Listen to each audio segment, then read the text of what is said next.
కూటమి అధికారంలోకి రావడంతో ఆంధ్రప్రదేశ్లో రాజకీయాలు మొత్తం మారిపోయాయి.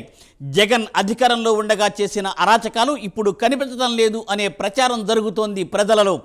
పగలు ప్రతీకారాలకు దూరంగా ఉండాలని CM Chandrababu, deputy CM Pawan Kalyan పదే పదే చెబుతున్నారు. ఎవరైనా చట్ట వ్యతిరేక కార్యకలాపాలకు పాల్పడితే మాత్రం చర్యలు తప్పవు అంటూ హెచ్చరిస్తున్నారు. కానీ జగన్మోహన్ రెడ్డి మాత్రం రెచ్చగొట్టే విధంగా వ్యవహరిస్తున్నారనే భావన ప్రజల్లో ఉన్నట్లు కనిపిస్తోంది ఇప్పుడు.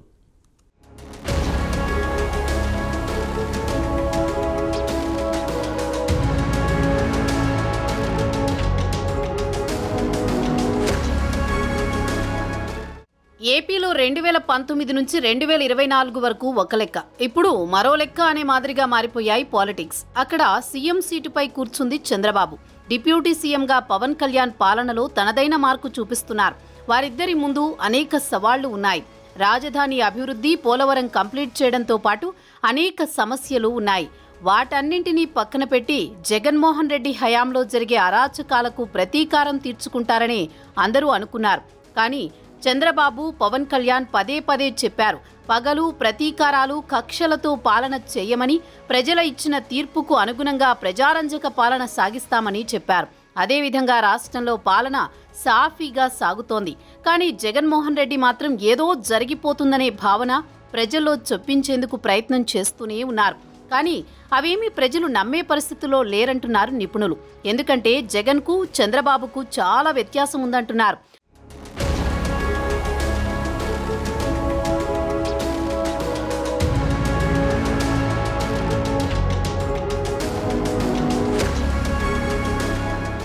రాజకీయం అంటే ప్రత్యర్థితో సవాళ్లు, ప్రతి సవాళ్లు చేసుకుని నువ్వెంత అంటే నువ్వెంత అనుకోవడం కాదు, తనతో సమానమన్న పరిస్థితిని కల్పించడం కానే కాదు.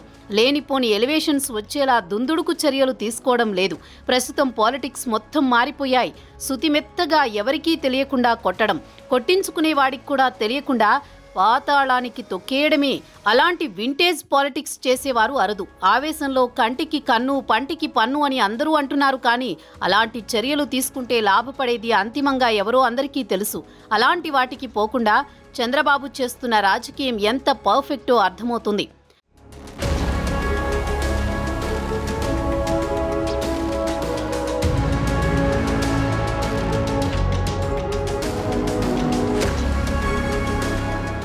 ఏపీలో టీడీపీ కూటమి పవర్లోకి వచ్చి 2 నెలలైపోయాయి. ఒక్క వైసీపీ కార్యకర్తను కానీ, ఒక్క లీడర్ను కానీ జైలుకు పంపలేదు. అదే జగన్ మరోసారి గెలుచుంటే సీన్ మొత్తం మారిపోయేది. చంద్రబాబు, లోకేష్ సహా ఎవ్వరినీ వదిలిపెట్టేవారు కాదు. కొద్ది రోజులుగా సోషల్ మీడియాలో టీడీపీ వైపు నుంచి వినిపిస్తున్న వాదన ఇదే. జగన్మోహన్ రెడ్డి 5 ఏళ్ల పాలనలో తన స్వార్థ రాజకీయాల కోసం వ్యవస్థలను నిర్వీర్యం చేసేశారు. తప్పుల మీద తప్పులు చేస్తూ విమర్శలు ఎదుర్కొన్నారు. ప్రజలు చీదరించుకున్న ఆయనలో మార్పు అయితే కనిపించడం లేదు. మళ్లీ రెండోసారి గెలిచినా ఆయన అంతకు మించి చేయగలిగింది ఏమీ లేదు. అడ్డు వచ్చిన వారిని, ఎదిరించిన వారిని అడ్డు తొలగించడం, లేదంటే కేసులు బనాయించి జైల్లో పెట్టడమే తెలుసు. ఇదే రాజకీయమని విర్రవీగేవారు తనకు ఎదురు తిరిగితే ఎలాంటి గతి పడుతుందో చూడండి అంటూ పరోక్షంగా వార్నింగ్స్ ఇచ్చేవారు. ఇలా కొనసాగితే రాష్ట్రంలో ప్రజాస్వామ్యం నిలబడి ఉండేది కాదు. అందుకే ఎన్నికల్లో వైసీపీ కోలుకోలేని విధంగా దిమ్మ తిరిగే తీర్పు ఇచ్చారు.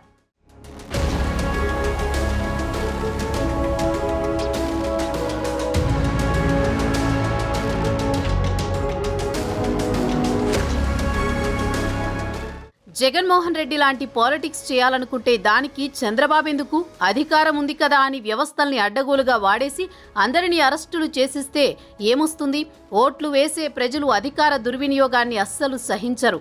ఆ విషయం ఎన్నికల ఫలితాల్లో నిరూపితమైంది. అందుకే చంద్రబాబు మొదట్నుంచి ఒకటే చెబుతున్నారు, చట్ట పరిధిలోనే చర్యలు అని. వైసీపీ నేతలు, వారికి ఊడిగం చేసిన వారు చేసిన తప్పులు తొలగిస్తే పోయేవి కావు, ఫైళ్లు కాల్ చేస్తే మాయమయ్యేవి కావు. అలాంటి వారి పట్ల చట్టం తన పని తాను చేసుకుంటూ పోతూనే ఉంటుందన్నారు. అధికార దుర్వినియోగానికి పాల్పడిన వారిని ఎవరిని వదిలిపెట్టేది లేదని చెప్పారు. అందుకు చాలా పకడ్బందీగా వారిని బోనెక్కించేందుకు ఏర్పాట్లు జరుగుతున్నాయి. అందులో నో డౌట్ అది అధికారంలోకి రాగానే చేస్తే ప్రజల్లోకి వెళ్లే భావన వేరేలా ఉంటుంది. అందుకే వైసీపీ నేతలు చేసిన అరాచకాలన్నీ ఆధారాలతో బయటకు తీసి పక్కా సాక్ష్యాధారాలతో బయటపెడుతున్నారు పోలీసులు.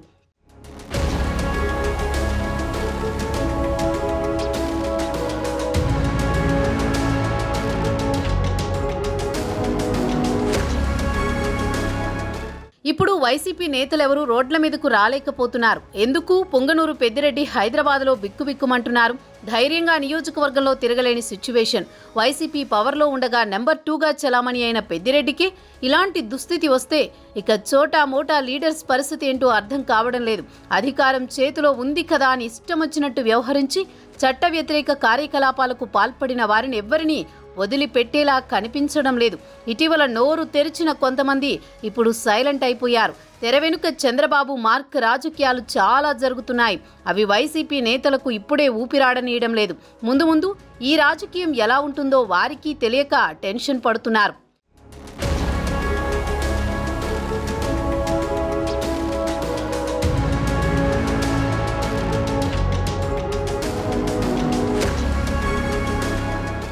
చంద్రబాబు నాయుడు గారు, లోకేష్ గారు, పవన్ కళ్యాణ్ గారు మొట్టమొదటి రోజు నుంచి కూడా మా అందరికీ తెలుగుదేశం కేడర్కి కానివ్వండి, తెలుగుదేశం నాయకులకు కానీ స్పష్టమైన సూచనలు ఏం చేస్తున్నారంటే, మనకి విక్టిమైజేషన్ వద్దు, పొలిటికల్ విక్టిమైజేషన్ వద్దు. మనందరం కూడా గత ప్రభుత్వ అన్యాయమైన చర్యల మూలంగా, చట్ట వ్యతిరేకమైన చర్యల మూలంగా మనందరం కూడా ఇబ్బంది పడిన వాళ్ళమే. కానీ దాన్ని దృష్టిలో పెట్టుకుని మనం కక్ష సాధించాలనే ఆలోచనతో పనిచేయొద్దు. మనకి అమోఘమైన, అద్వితీయమైన, చరిత్రలో ఎన్నడూ లేని విజయాన్ని ప్రజలు మనకి ఆశీర్వాదంతో అందించారు. కాబట్టి మనం వారి ఆశల్ని, ఆశయాల్ని పూర్తి చేయడానికే మనం ప్రయత్నం చేద్దామని చెప్పేసి మొట్టమొదటి నుంచి కూడా చెప్తున్నారని చెప్పేసి మీకు మనం చేస్తాను. CM Chandrababu, deputy CM Pawan Kalyan ఇద్దరూ తనదైన మార్కు పాలిటిక్స్ చేస్తున్నారు. కానీ జగన్మోహన్ రెడ్డి మాత్రం తాము అధికారంలోకి వస్తే దెబ్బకు దెబ్బ తీస్తామని హెచ్చరిస్తున్నారు. అసలు రాష్ట్రంలో ఏదేదో జరిగిపోతోందని తెగ హైరానా పడుతున్నారు. అధికారం కోల్పోవడంతో ఆయన ఇష్టం వచ్చినట్టు మాట్లాడుతున్నారని టీడీపీ నేతలు ఆరోపిస్తున్నారు. 5 ఏళ్లు వైసీపీ అరాచక పాలన సాగించిందని, టీడీపీ కూటమి అలా చేయదని, ప్రజా సంక్షేమమే ధ్యేయంగా పాలన సాగుతుందని చంద్రబాబు, పవన్ కళ్యాణ్ చెబుతూనే ఉన్నారు. కానీ జగన్మోహన్ రెడ్డి మాత్రం నేతలపై కేసులు, కార్యకర్తలపై దాడులు చేస్తున్నారని ఆరోపిస్తున్నారు. వాళ్ళు చెబుతున్న దాంట్లో అది ఎంతవరకు కరెక్ట్ అనేది వైసీపీ నేతలకే తెలియాలి.